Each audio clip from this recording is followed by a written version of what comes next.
Year 10, Year 11, Year 12. The numbers stack up the way snow stacks up on a windowsill. Quietly, without announcement, you stop checking the app every week, then every month. You check it maybe once a quarter when the statement arrives in your email and you glance at the total the way you'd glance at the weather. Mild, fine.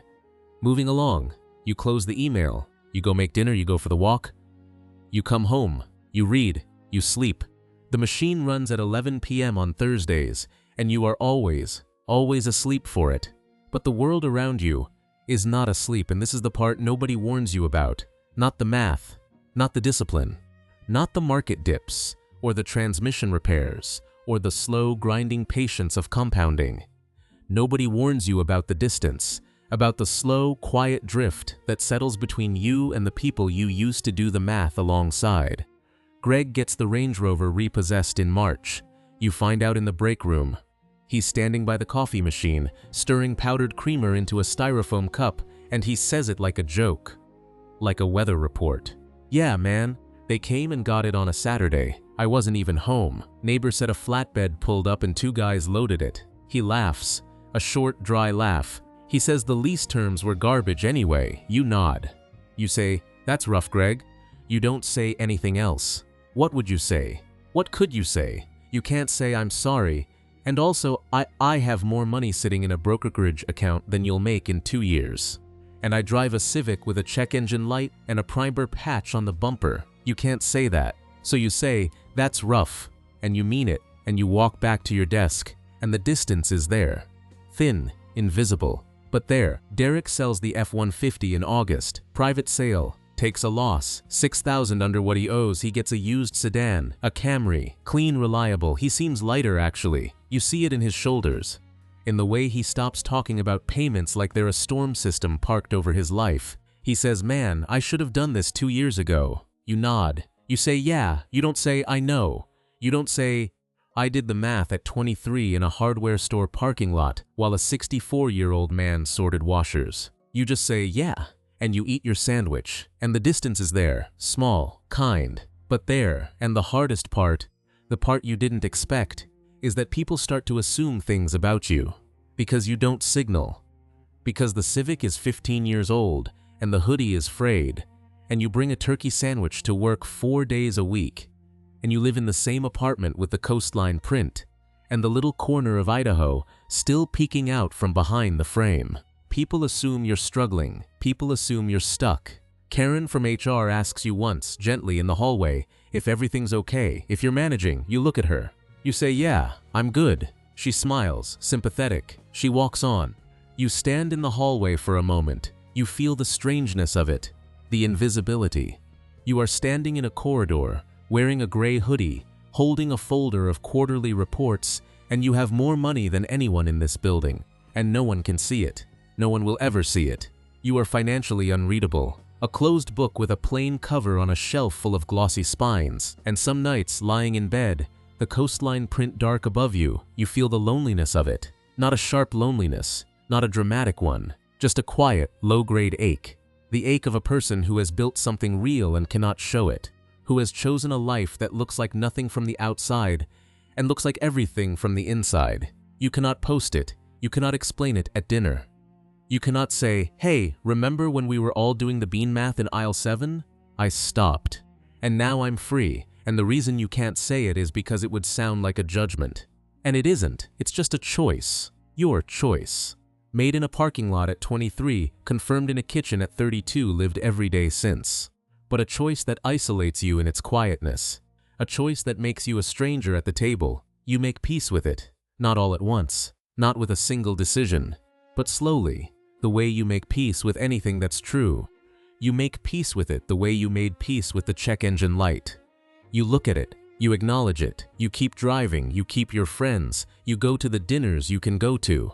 You split the bill at the Thai place, you don't go to the steakhouse. You don't explain why, you just suggest the Thai place. They agree, they don't think about it, you don't think about it, you go home, you wash the plate, you read, you sleep, the machine runs, and the years keep going. 13, 14. The Civic hits 218,000 miles. The dash rattle is worse. The heater takes a full 2 minutes to kick in. The check engine light glows like a small orange sun, steady and faithful. You've had the oxygen sensor replaced twice. You've replaced the alternator. You've patched the primer spot on the bumper with a slightly different shade of gray, so now it looks like a small cloud. You don't fix it. You don't replace the car. You don't need to. You could buy 10 of them. You could buy 100. But you don't want 100. You want this one. The one that was paid for in a Walmart parking lot. The one that carried you through the 84,000 and the 1,400 and the 2,700. The one that doesn't know what your net worth is. The one that doesn't need to know. And then it's a Tuesday in November. You're 39, 6:47 a.m. The sky hasn't decided what color it wants to be. Charcoal, the pale bruise of early dawn. You're at gas pump 4 on Route 9. The fluorescent tube still flickers, still buzzes like a trapped fly. The air smells like cold asphalt and diesel. Your breath makes a ghost. You're wearing the gray hoodie. The drawstring is barely holding. You've thought about replacing it. You haven't, you won't. The mug is in the cup holder, chipped, faded logo. Coffee going cold. 2 spots over, the space where Greg's Rover is empty. Just a rectangle of oil-stained concrete. Derek's Camry is 3 rows back. You don't see him. You don't need to see him. You hang the nozzle. $34.12. You slide the card. Approved.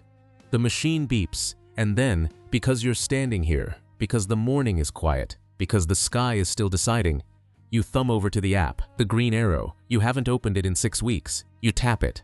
The screen loads. The little circle spins. And then the number $1,123,461. You look at it. You stand at pump 4 in the gray half-light, in the frayed hoodie, in the cold, holding a phone with a smudge on the screen. You look at the number. You don't feel anything dramatic. No swelling music. No slow motion. No voice whispering. You made it. You just feel the cold air on your knuckles. The buzz of the fluorescent tube. The distant sound of a truck engine turning over somewhere down the lot. You lock the phone. You put it in your pocket. You get in the Civic. The engine hesitates. Coughs. Catches. The heater blows cold for 2 minutes. You wait. You turn the dial. Warm air hits your hands. You pull out onto Route 9. You merge into traffic. You drive to work. You park in the same spot. You walk in. You say good morning. You sit at your desk. You eat your sandwich at noon. Turkey. Mustard. You look out the window at the Civic. Silver primer patch. Check engine light probably glowing even though the car is off. Yours. Unremarkable. Invisible. Free. And here's the thing. The thing Walter Kessler knew. The thing the library book taught you. The thing 9 years of Thursday transfers and cold coffee and bean math and 1,400 repairs and saying no to the corner office all add up to. The thing that isn't about the number was never about the number. Was never about the Civic or the hoodie or the chipped mug or the coastline print with the little corner of Idaho peeking out. It was about the deciding. About who gets to look at their own Tuesday and say, this is mine. I built this. I chose this. Nobody handed it to me and nobody can take it from me because it isn't a thing you can repossess. It's a structure, a plumbing, a quiet architecture of small choices made in parking lots and kitchens and hardware stores. Choices that nobody saw, nobody applauded, nobody posted. Just a person alone saying, I'll take the $50. I'll take the bus. I'll keep the Civic. I'll keep the evening. I'll keep the garlic and the walk in the Tuesday. I'll keep the life that looks like nothing from the outside and feels like everything from the inside. That's what wealth is. Not the car, not the number, not the signal, the deciding.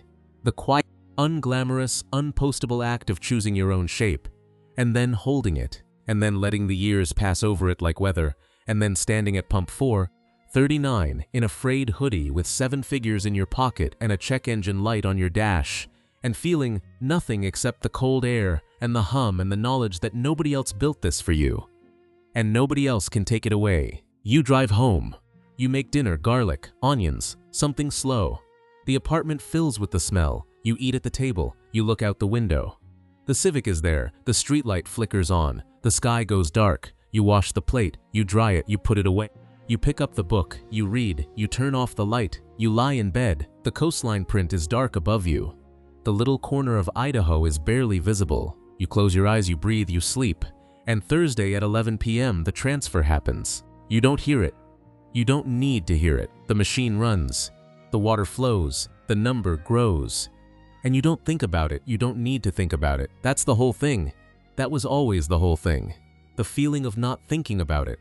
The feeling of a Tuesday that's yours. The feeling of a life that answers to no one but you. So I'll leave you with this. Not a command, not a lecture. Just a question. Ask gently, the way Walter Kessler asked his. Over picture hooks and $4 in change. Over a tray of washers and a pencil behind the ear. Just a question, dropped into your hands like 3 quarters, a dime, and 3 pennies. Warm from someone else's fingers. Is there something in your life right now, this week, this month, this paycheck, that you're buying to look like you've arrived somewhere, instead of investing to actually become free? Not because looking successful is a sin. Not because the nice thing is the wrong thing. But because every dollar spent on the signal is a dollar that doesn't get to build the quiet, the freedom, the Tuesday evening with garlic in the pan and nowhere you need to be and no one you need to answer to. The walk at 6:30 when the light goes gold, the book on the nightstand, the silence that belongs to you. If there is, I'd like to hear about it. Tell me in the comments, what's the thing? What's the signal you're paying for? What's the Range Rover or the title or the zip code that's costing you the Tuesday? You don't have to.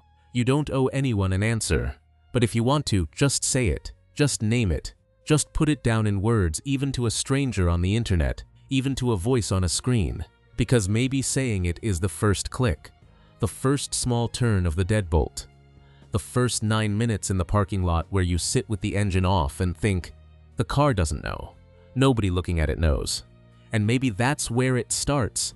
Not with a grand plan, not with a seminar, just with a sentence, dropped casually, unceremoniously, like a comment on the weather, and then the $50, and then the Thursday, and then the sleep, and then the years. You don't have to answer, you don't have to do anything, but you know where the comments are, and I'll be there, reading.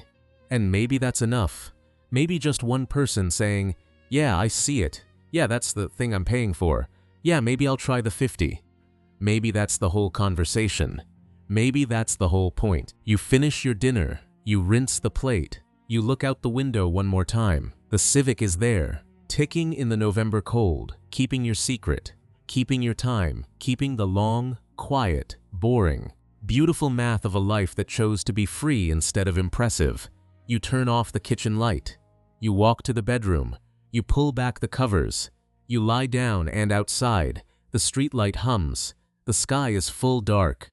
The Civic ticks, the transfer is coming Thursday, 11 p.m. while you sleep, and you'll wake up and it will be done. And you won't think about it. And you'll pour the coffee into the chipped mug, and you'll drive to work, and you'll eat your sandwich, and you'll come home, and you'll make dinner, and you'll read, and you'll sleep, and the machine will run, and the Tuesday will be yours. And that is enough. That has always been enough. That will always be enough.